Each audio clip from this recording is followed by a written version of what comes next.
Chapter 8. And God remembered Noah, and every living thing, and all the cattle that was with him in the ark. And God made a wind to pass over the earth, and the waters asswaged. The fountains also of the deep and the windows of heaven were stopped, and the rain from heaven was restrained. And the waters returned from off the earth continually, and after the end of 150 days the waters were abated. And the ark rested in the 7th month, on the 17th day of the month, upon the mountains of Ararat. And the waters decreased continually until the 10th month. In the 10th month, on the 1st day of the month, were the tops of the mountains seen. And it came to pass at the end of 40 days that Noah opened the window of the ark which he had made, and he sent forth a raven, which went forth to and fro, until the waters were dried up from off the earth. Also he sent forth a dove from him, to see if the waters were abated from off the face of the ground.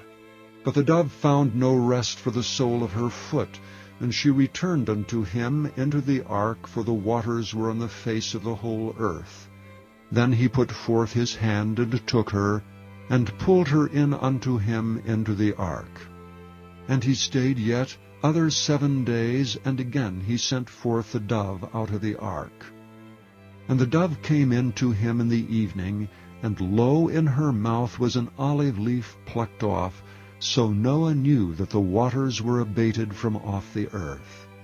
And he stayed yet other 7 days, and sent forth the dove, which returned not again unto him any more. And it came to pass in the 601st year, in the 1st month, the 1st day of the month, the waters were dried up from off the earth.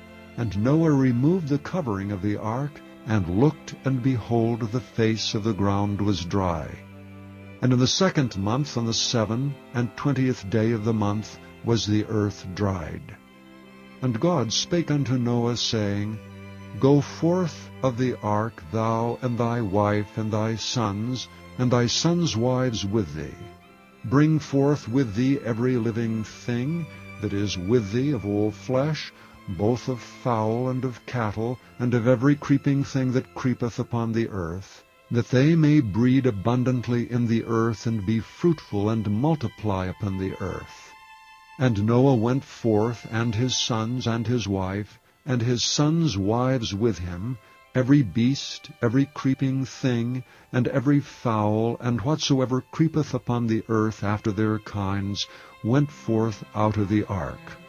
And Noah builded an altar unto the Lord, and took of every clean beast, and of every clean fowl, and offered burnt offerings on the altar.